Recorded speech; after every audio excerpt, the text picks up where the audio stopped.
los maestros Luis, Oliver, César, gran amigo César, César Yaña, Juan Yaña, perdón, híjole, ya le cambiamos el nombre, pues le queda mejor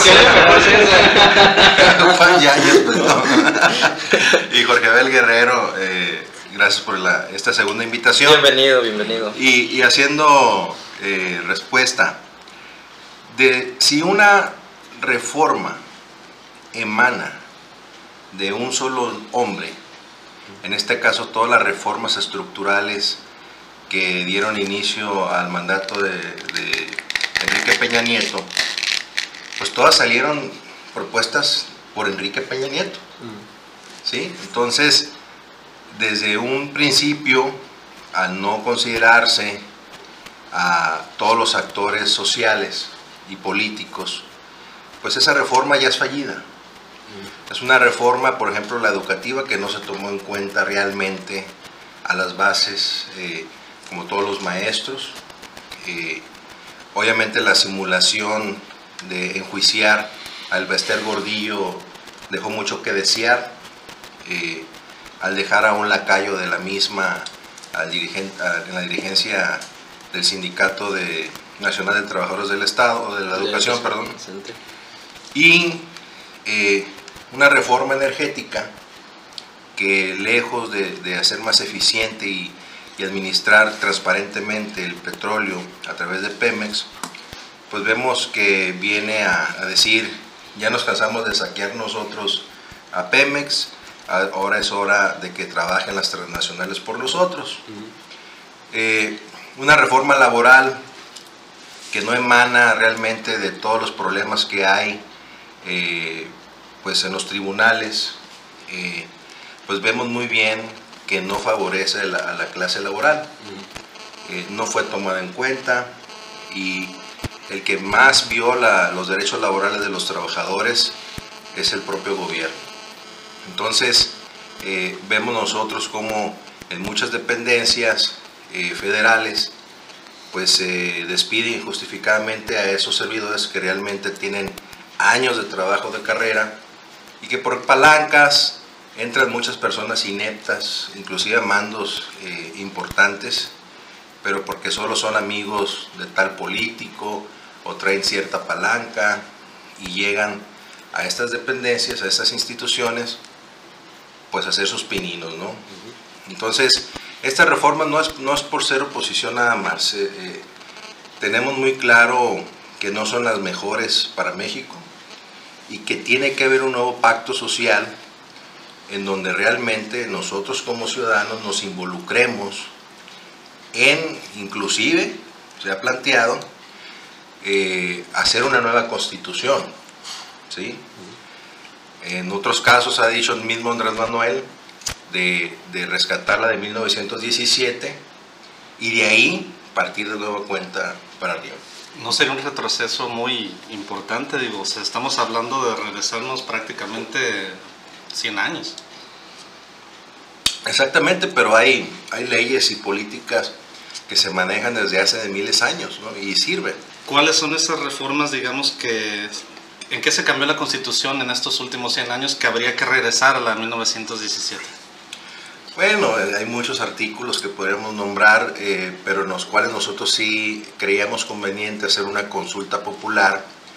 Pues eran en el artículo 25, el 27, el 28 constitucional, sobre todo que se atenta, por decirlo así, contra la propiedad privada. En el artículo 27, con las leyes secundarias, cualquier empresa que tenga intereses o que ve intereses en tu propiedad, llámate pequeño propietario, pueden venir y decir: oye, esta propiedad es para bien de la nación, hay contratos de ocupación temporal, si no te pagan la tierra al precio que tú quieres y no llegas a una negociación dentro de 180 días, ellos te pueden pagar lo que ellos quieran, o inclusive te la pueden arrendar, y una vez que la expriman, pues te pagarían ya una miseria o te regresarían la tierra, ¿no? Entonces hay muchas cuestiones en que la Constitución se modificó solamente para avalar los negocios de la clase política corrupta. Aquí hay que decirlo muy claro. En el país regresó un grupo que nunca se fue, porque hubo negociaciones con el PAN, que se creen los dueños de México, ¿sí? Y quienes están saqueando el país, expropiándolos, y están generando nuevos ricos, que ese es el 1% que estamos hablando, que tienen los privilegios, y las grandes mayorías, el 99% de los mexicanos, pues están siendo expuestos a una esclavitud económica, ya lo hablamos con la reforma laboral, en el cual se nos está yendo el país de las manos y está quedando en un grupito que al amparo del poder, pues ya vemos a Virgilio Andrade, muy amoroso, apapachando al presidente, cuando lo exonera de todo tipo de conflicto de interés. Hablando de eso, ¿qué tal las leyes buenas que han sido aprobadas, por así decirlo, buenas? Por ejemplo, la reforma al sistema judicial, ¿no? Que es una reforma que da mucha más agilidad a un sistema judicial que se encontraba enquilosado. También tenemos el Instituto de Transparencia, el IFAI, que no había sido creado anteriormente y que fue creado. Y tenemos también las reformas precisamente el sistema de carrera de los funcionarios públicos, ¿no? Que antes no había, llegaba nueva administración, nuevos funcionarios, ¿no? Y ahora tenemos la posibilidad de hacer una carrera dentro de la función pública.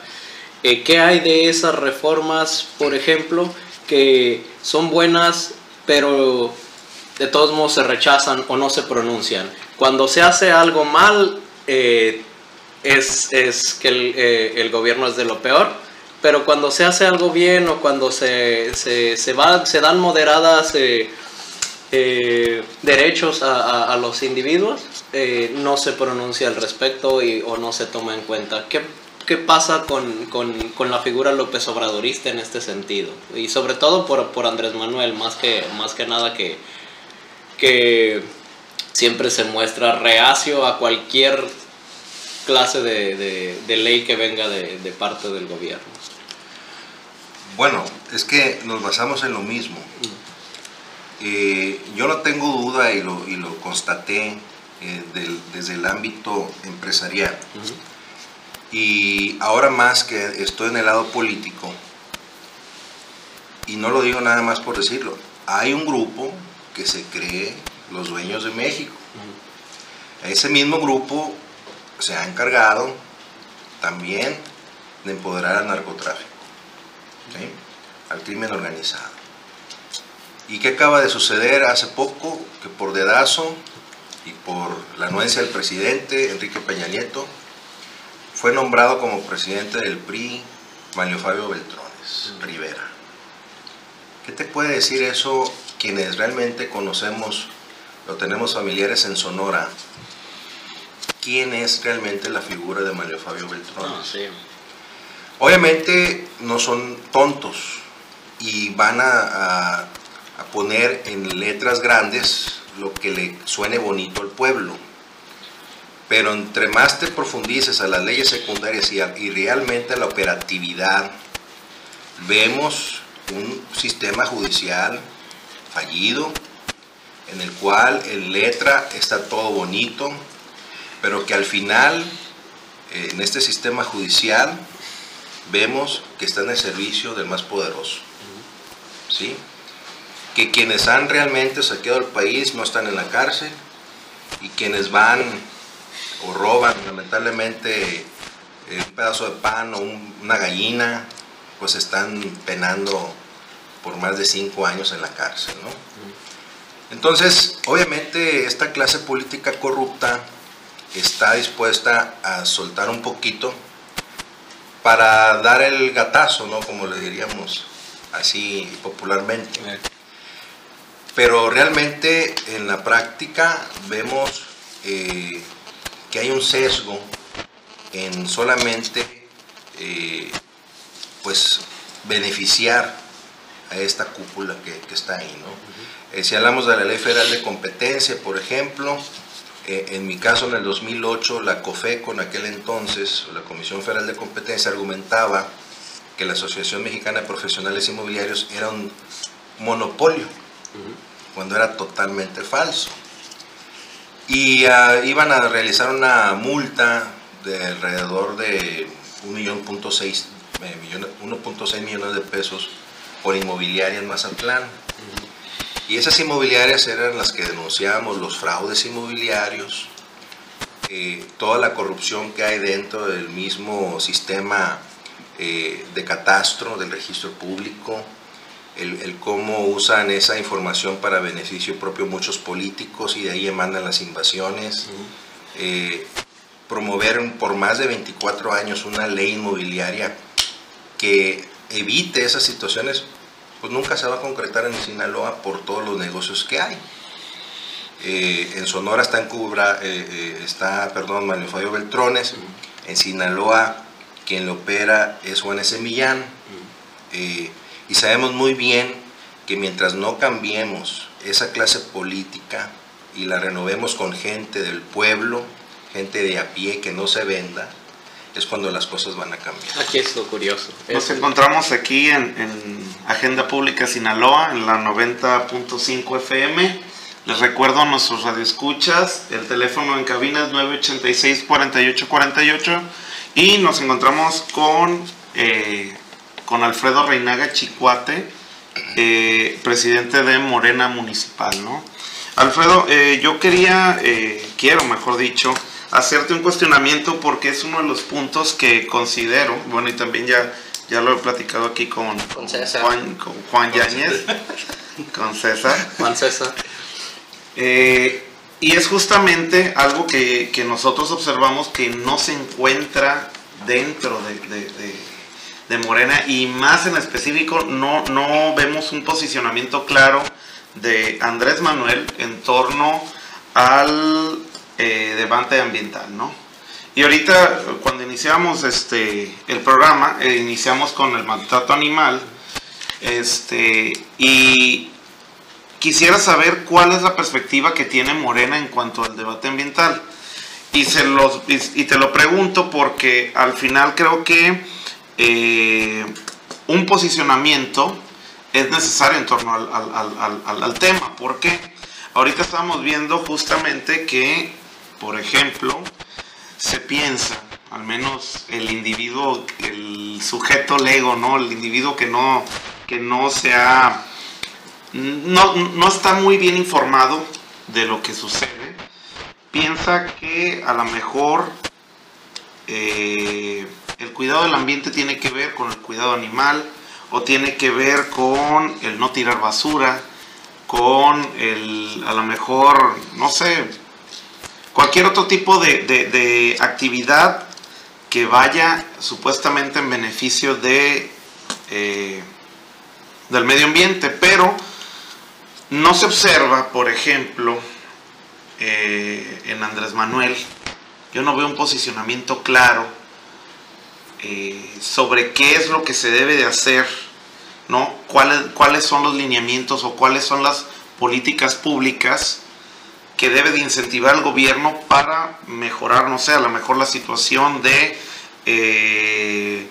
por ejemplo, las regiones hidrológicas, hablando del tema de agua, mejorando las cuencas, ¿no? Para que haya una menor contaminación, protegiendo áreas o parques nacionales donde hay una gran diversidad de especies, y no veo un posicionamiento claro de él.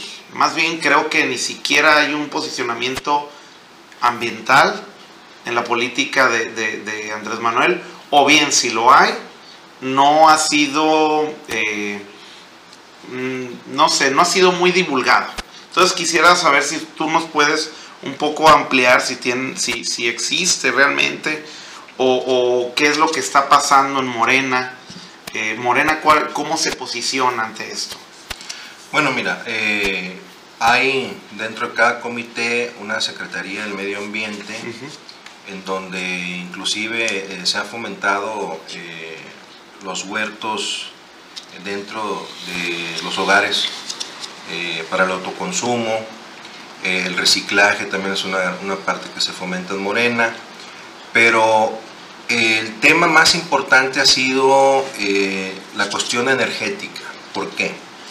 Sabemos muy bien a detalle todos los problemas que han surgido en los pueblos pues donde hay grandes empresas mineras y en su gran mayoría extranjeras, en donde sin duda envenenan el subsuelo con arsénico y todos los químicos que utilizan para la separación de los minerales. Y se ha emprendido una lucha muy ardua en contra de esto, y sabemos muy bien que las grandes empresas transnacionales que van a entrar, llámese para gasoductos, oleoductos, exploración de minerales, pues van a venir a hacer lo que ellos quieran con México, porque vemos una Semarnat y una Profepa muy debilitadas, en donde la corrupción los corroe. Simplemente aquí en Sinaloa el delegado es Jorge B. López Sánchez, ¿verdad? Con eso te dice todo. Sí. El cómo no se ha respetado, inclusive también las marismas en el aspecto de la construcción de desarrollos inmobiliarios que no son sustentables. Vemos el cómo el Nevado de Toluca, reservas de la biosfera en Baja California Sur han sido violadas, sobre todo para darles intereses a mineras. Morena ha sido de los únicos partidos que realmente se ha pronunciado en contra de esta rapiña que se está dando en todo el país, y en donde realmente no hay una cultura del cuidado del medio ambiente. México, lo dije la vez pasada, es un país con muchos recursos naturales, que inclusive hay intereses israelitas de darle tratamiento al agua, porque están ya pronto a privatizarla, ¿no? En base a eso, nosotros el día de ayer tuvimos una asamblea municipal en donde nombramos a nuestros promotores de la soberanía nacional. Estos promotores de la soberanía nacional son agentes de cambio que van a estar en defensa del patrimonio de los mazatlecos. Aquí en Mazatlán en lo particular, para hablar un poco de la agenda municipal, que es lo que nos quedó pendiente, vemos un instituto municipal de planeación que solamente está de adorno, en donde la función del mismo es y que el pueblo se involucre en el crecimiento o desarrollo urbano de la ciudad. Un grupo de empresarios hizo un fideicomiso en el cual cada uno aportó 500,000 pesos para hacer el proyecto del Bosque de la Ciudad. El Bosque de la Ciudad, vimos el primero que salió a la luz fue Ernesto Coppel Kelly, al decir que se ocupaba un parque central en Mazatlán con una inversión de más de 2.600 millones de pesos, en donde pues nada más nos manejan por encimita una cosa, pero el Bosque de la Ciudad viene siendo el pulmón realmente de Mazatlán, pero que sería entregado a intereses particulares. Ya lo vemos con un tiburonario que no se ha concluido en más de 5 años, con la firme intención de dárselo a uno de los operadores de Carlos Slim, el yerno que hizo la perla, esa polémica de un museo, es yerno de Carlos Slim, Jorge Romero, el arquitecto Jorge Romero. Está Marinela Servitje, que fue directora del Museo Papalote del Niño, involucrada también en ese proyecto. Entonces estamos hablando que si se otorga el acuario, se privatiza y se le da en comodato el terreno para hacer la construcción de este museo, al final pues solamente va a haber unos pocos beneficiados y el pueblo de Mazatlán pues va a quedar excluido de esos proyectos, más que nada, ¿no? A mí me gustaría hacer una pregunta y me voy a regresar un poquito al principio. ¿Cómo podemos diferenciar nosotros como ciudadanos a Morena partido, Morena Reinaga, de Morena, de López Obrador. Mi pregunta es, ¿por qué todo el cuestionamiento se hace en torno a una sola figura? ¿Sí? ¿Por qué se le atribuye? Y Morena creo que asimismo se ha atribuido esa característica, al menos en la imagen, en cuanto yo lo he visto en los pendones, en los anuncios de cuando ha habido elecciones. Bueno, de hecho esta fue la primera. López Obrador aparece junto con todos los candidatos como endosándole, como poniéndole su sellito de garantía, diciendo, mira, este candidato es bueno porque yo salgo junto con el candidato. Y eso creo que a la gente hace que lo asociemos a Morena como un partido de un solo hombre y que consideremos la opinión de un solo hombre, porque ahorita nos estamos preguntando, o sea, estamos hablando con el dirigente local de Morena, pero estamos preguntándonos, o sea, ¿y qué piensa López Obrador? Claro, Oye, claro. ¿y Es como decir Morena es igual a López Obrador, sí, o Morena es sinónimo de López Obrador. ¿Cómo diferenciaríamos esta situación? O sea, ¿cómo diferenciar a Morena como partido y dónde está la separación con López Obrador? Bueno, lo voy a tropicalizar, es lo mismo del partido sinaloense con la figura de Cuen. Obviamente López Obrador es un líder a nivel nacional, que ha tenido más de 16 millones de votos en este pasado 2012, que quieras o no, es una figura que le preocupa al PRIAN, vamos a decirlo así, ya que desde que tomó protesta Beltrones y Ricardo Anaya, pues se enfocaron sus baterías contra Andrés Manuel López Obrador. Lo que ha hecho Andrés Manuel López Obrador no quiere decir que él sea el dueño de Morena, sino que es un líder moral en el cual concordamos muchos con el proyecto de nación que él encabeza, pero que fue también conformado por muchos intelectuales, entre ellos ya los había mencionado la vez pasada. En este caso hay un proyecto de nación del México que aspiramos a tener. Entonces tiene un peso tanto político, tanto social y mercadológico. Pero no es un peso demasiado grande, digo, no es un peso que ponerle toda la carga moral a una sola persona. Digo, tú mencionas, hay una serie de figuras intelectuales, investigadores que apoyan a López Obrador. ¿Por Sí. qué recargar todo el peso moral en una sola persona? ¿No es demasiado? ¿Qué va a pasar cuando esta figura sufra algún tropiezo? O sea, se cae todo el partido. ¿Quién lo soporta? ¿Quién lo sostiene? Digo, también, ¿en qué momento? O sea, tú mencionas PRIAN, ¿sí? O sea, poniendo PRI-PAN. ¿En qué momento se va a convertir esto, o si ya se convirtió también con esta decisión que se dio en PRIAN-RD? Ya es PRIAN-RD. Pues ya, en Sinaloa ya lo es. Ayer sesionaron el consejo del PRD, el estatal, y ahí aprobaron una alianza con El PRD en su momento fue una decisión del PRI, ahora Morena es una decisión del PRD. ¿Cuándo se va a escindir también esta parte de Morena? Que digan, no, estos son los malos de Morena y estos son los buenos de Morena, y vamos a hacer un partido, no sé, la negra, ¿no? ¿Y qué va a pasar con, por ejemplo, ahorita que el PT ya no tiene registro? O sea, ¿de dónde apunta esto? Mira, Andrés Manuel sin duda, obviamente fue pieza clave para la conformación de Morena como partido, pero fueron más, y fuimos, porque yo fuimos más de 3,000 asambleístas en el primer Congreso Nacional, que tomamos la decisión de ser o convertirnos en partido político, y había oposición de que se quedara como movimiento. Si nos hubiéramos quedado como movimiento, yo lo digo así muy fácil, que somos como hackers del sistema, porque entramos al sistema, a un sistema corrupto que no sirve, pero para que los tenemos que restaurar, lo estamos haciendo desde adentro, ¿sí? Y con los mismos recursos que tenemos derecho, estamos haciendo muchas cosas impensables. ¿Qué quiere decir? Al PRI en el 2015 se le dieron más de 1,600 millones de pesos.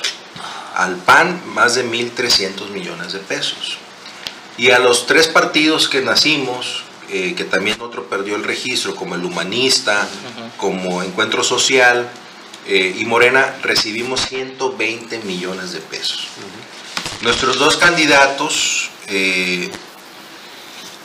campañaron con 20,000 pesos nada más en la bolsa. Y eso que nada más les iba a dar 2 pares de tenis a Andrés Manuel. Obviamente, para competir con la clase política corrupta, en el cual aquí en Mazatlán viste de candidato a Quirino Ordaz Coppel, hijo de un exalcalde de Mazatlán, controvertido, hotelero, viste a un exalcalde panista, pero ya por el partido humanista, ¿sí? Viste también a un político, un diputado como Martín Pérez Torres, en el cual un Maximiliano Ruiz, por decirlo así, en el 8º distrito, que nunca ha sido político, que nunca ha tenido los reflectores de los medios de comunicación, que haya obtenido la votación que obtuvo sin dar una despensa, sin dar un atado de lámina, sin tener una base o comités que digas tú, los estoy dándole, pues que vales para zapatos, pues fue un gran logro. O sea, yo creo que fue el voto más barato que tuvo en sí el sistema político mexicano. A un contrario de un partido del PRI con mochilas, con camisetas, que todo el mundo trae ahorita camisetas del verde, ya no estamos en campaña, y que los ves en la calle, pues yo creo que es sorprendente ese respaldo que recibieron de Andrés Manuel, y por eso mercadológicamente, pues quien conoce a Andrés Manuel, pues obviamente dice, oye, vi a Maximiliano con Andrés Manuel, entonces lo identificas y compites un poquito con esa ayuda contra todos estos políticos que tienen años reciclándose en varios puestos, ¿no? Muy bien. Otro tema también que nos preocupa, ¿no?, es el tema de las sociedades de convivencia. No sabemos cuál es la postura que tiene Morena al respecto, y hay varios temas que Andrés Manuel, insistimos otra vez con la figura de Andrés Manuel, se le ha cuestionado. El tema, cuál es su postura respecto del matrimonio entre parejas del mismo sexo, temas como el aborto, la eutanasia. Normalmente se asocia a la izquierda con este tipo de políticas, con este tipo de posturas, de temas, ¿no? Pero en México se ha criticado un poco, no a Morena, sino a la izquierda en general, de que no ha sido muy claro en cuál es la postura de estos temas, y se dice que no se le quiere entrar porque es un tabú dentro de la cultura mexicana, y que algunos se considera que el mexicano es un tanto conservador, pues, y que a lo mejor si un partido enarbolara este tipo de temas, reduciría su clientela política. Entonces, ¿cuál sería la postura ahí? ¿Pasa así con Morena? ¿Tienen algún posicionamiento al respecto? Claro que sí, mira, somos el único partido que dentro de su estructura nacional, estatales y municipales, tenemos una Secretaría de Diversidad Sexual. Obviamente se satanizó mucho la izquierda porque se le asoció mucho en que por culpa de la izquierda se estaba aprobando pues estas leyes, ¿no? Y al final de cuentas, pues fue la derecha conservadora la que no tuvo más que ceder a la presión de la ciudadanía. Tú sabes muy bien que Andrés Manuel admira mucho a Benito Juárez, ¿sí? Y de esa tesitura estamos hablando que tenemos que respetar a todas las personas. Aquí hay 2 géneros, hombres y mujeres. Y las preferencias sexuales que cada uno pueda tener, pues es muy personal. Entonces, hay quienes están a favor, hay quienes están en contra, pero es un derecho a los cuales tienen acceso y no pueden renunciar estas personas, ¿no? Y otro tema, legalización de las drogas. ¿Cuál es la postura? Ese tema se está viendo en casos de Estados Unidos, en el caso de Colorado, por ejemplo, en algunas partes de California, en donde se está realmente experimentando las consecuencias de esta legalización. Obviamente, para empezar una legalización de drogas en el país, tendríamos sin duda, uno, que atender o tener infraestructura en materia de salud en atención a los problemas de salud con respecto a las drogas, sí, de la legalización. ¿sí? Y una vez teniendo un sistema que respalde esta misma, bueno, poner yo lo diría a consulta popular si se legalizan o no. Obviamente las sintéticas no lo creo, pero por ejemplo el cannabis o la marihuana podría ponerse en aprobación de consulta popular si se está de acuerdo en que por sus atributos o propiedades medicinales pueda legalizarse en un futuro. Ok, les recuerdo a nuestros radioescuchas, el teléfono en cabina es 986-4844, nos encontramos en Agenda Pública Sinaloa y estamos con Alfredo Reinaga Chicoate, quien es presidente municipal de Morena. Alfredo, me parece muy interesante la pregunta que planteó aquí Jorge Abel, porque justamente a veces se observa, al menos en el discurso de la izquierda, todavía ciertas reticencias, ¿no?, a lo que es la legalización. En lo que sí creo que concuerdo es que el tema que no está en discusión es justamente la continuación de la guerra contra el narco, ¿no? Ahí sí la izquierda creo que ha sido muy tajante. Tenemos que buscar otras alternativas para poder combatir justamente al narco, ¿no? Y curiosamente el día de ayer me encontraba viendo una reseña, ¿no? Unos comentarios